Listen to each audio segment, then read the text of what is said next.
We're going live in 3, 2, 1. Welcome to another edition of Dying Breed Collectors. Whoa, I just flipped my cord trying to say hello. Hello.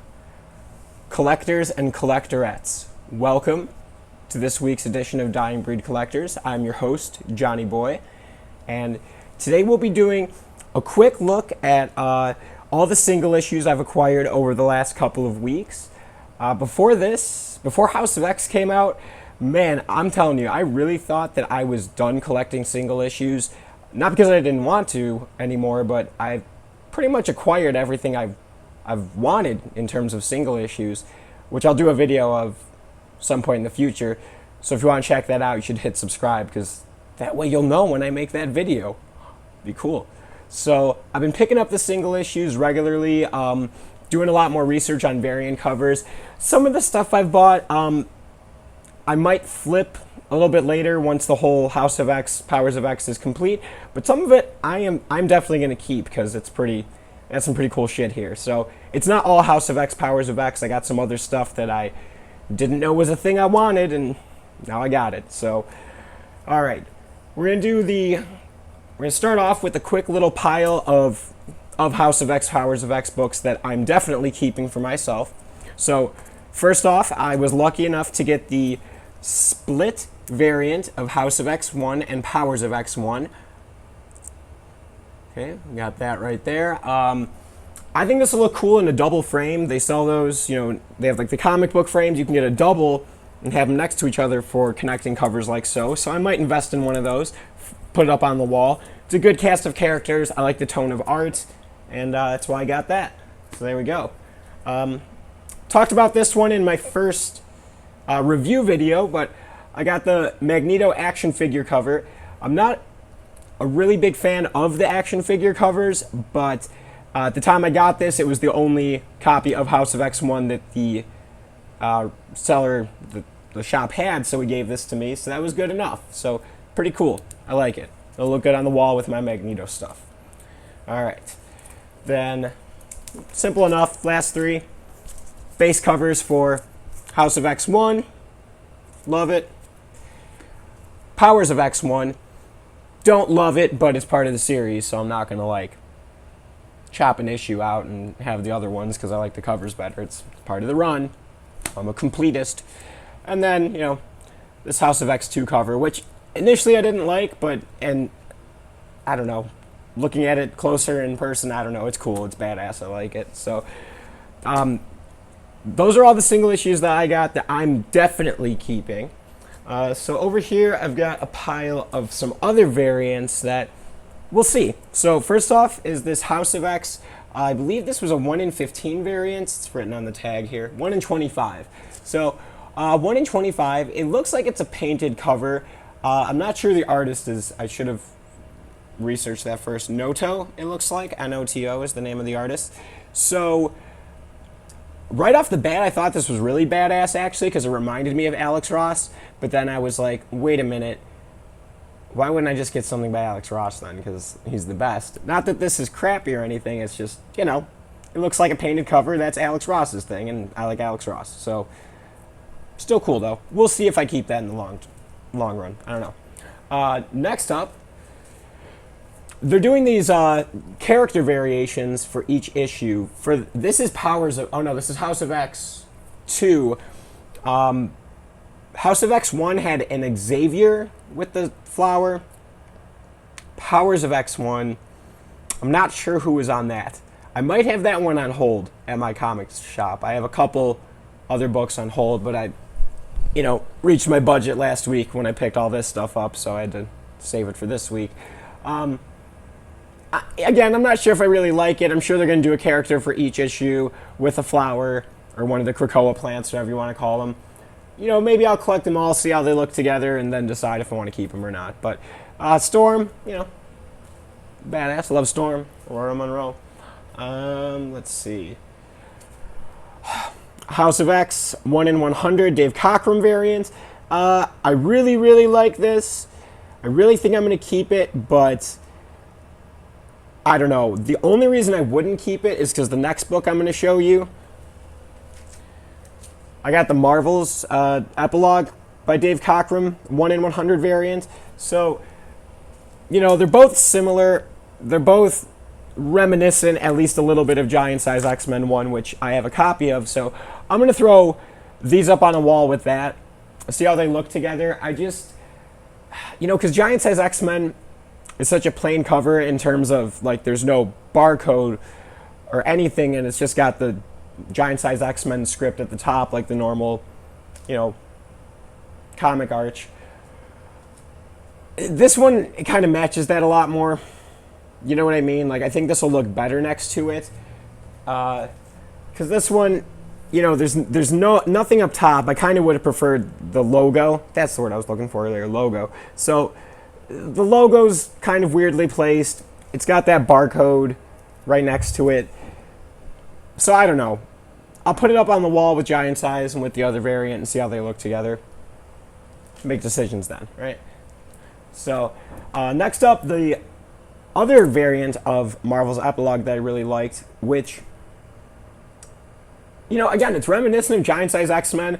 I like that there's no barcode on the cover, and you know, it's good. It's not Dave Cockrum, but I like it. It's, I think, an ode to Dave Cockrum. Looks a little bit painted, a little pastel. I don't know how well that's showing up in the camera, but it's a good cover. I'll be keeping this one. Definitely keeping that one. Last variant of Marvel's epilogue that I bought was this Phoenix Jean Grey one, which is the base cover for Marvel's epilogue. You got Scott Summers down there looking up at her, and there's even a Sentinel in the background of it. There, you can kind of see it right there by the ELS in Marvel's.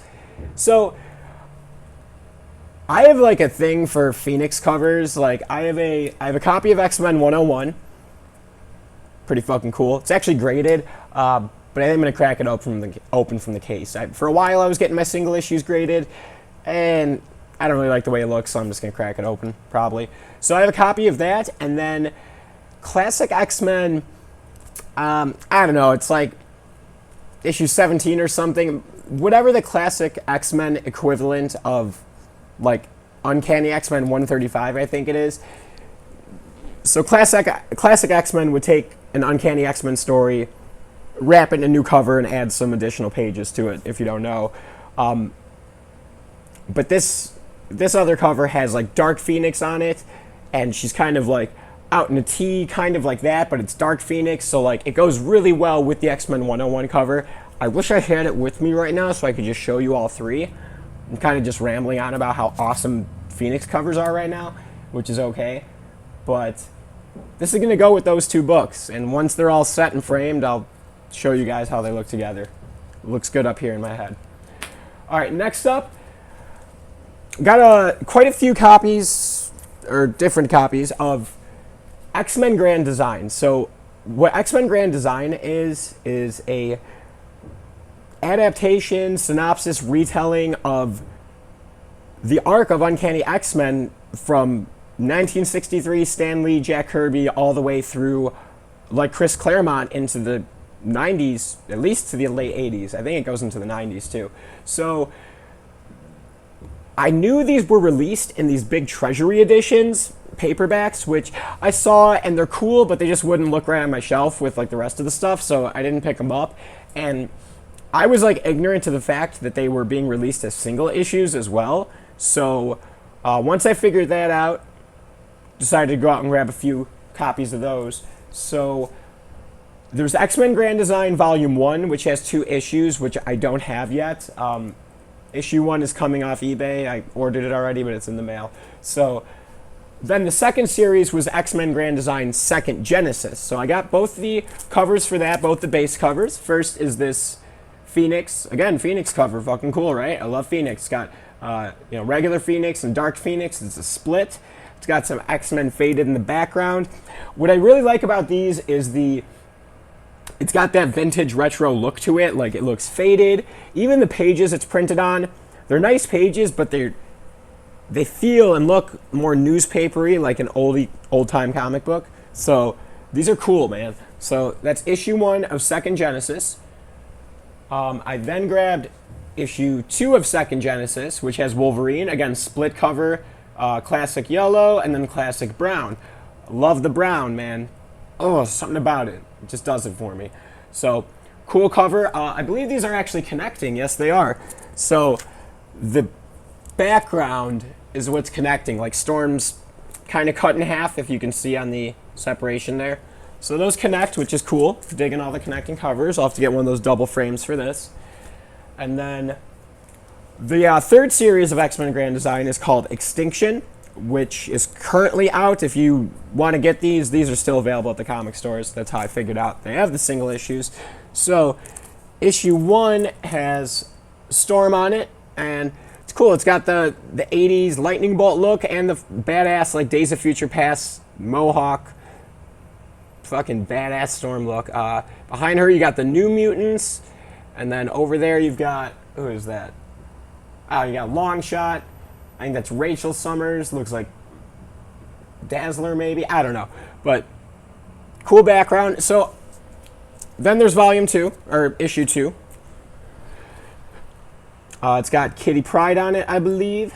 Looks like. Yup. And then we got, this is a kind of cool split cover. So you got the OG X-Men right there, and then you got Days of Future Past Wolverine over all the graves. So dark. So, like I said, the other one, Second Genesis, it's a connecting cover. This one is not, even though it looks like it would be. They're not.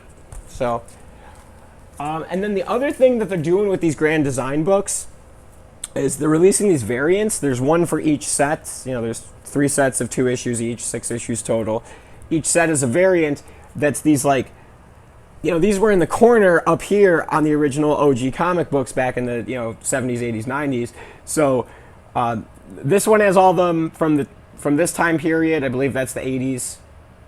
And then the Second Genesis variant of this has all the corner boxes from probably the mid-70s through the 80s. And then the Grand Design Volume 1 variant has all the corner boxes from, the 60s through the 70s. So those are cool. I'm going to have to pick up those other 2. Like I said, I got X-Men Grand Design issue 1. Still got to find issue 2. But I think I'm done for the next week buying shit off eBay, because next Thursday, Friday, Saturday, Sunday is Wizard World here in Chicago, which I know a lot of people are down on that convention, but it's still a comic book convention. It's still pretty cool, and it always falls on the week of my birthday. So for me, it's pretty fucking cool. And it's like down the block from where I live. So I'm going to be hitting up Wizard World, like I said, in like a week or so. So I'll be doing a haul from there. Probably try to fill in the rest of these issues I'm missing. And what else we got coming up? Oh crap, tomorrow is Powers of X issue 2. So I'm going to be picking that up. I'm going to do a read through tomorrow night. I'll wake up Thursday morning, do another read through, shoot a video. So that'll be uploaded Thursday afternoon. So make sure to check back by then. If you haven't yet, hit subscribe. Should be right below my finger, unless I'm doing this backwards and it's on this side. So one of these corners. Hit subscribe. Watch the videos. Thanks for checking this out. Leave some comments below. Let me know which single issues you liked, what covers you liked, which ones you're going to be picking up, what you already have. And until next time, peace.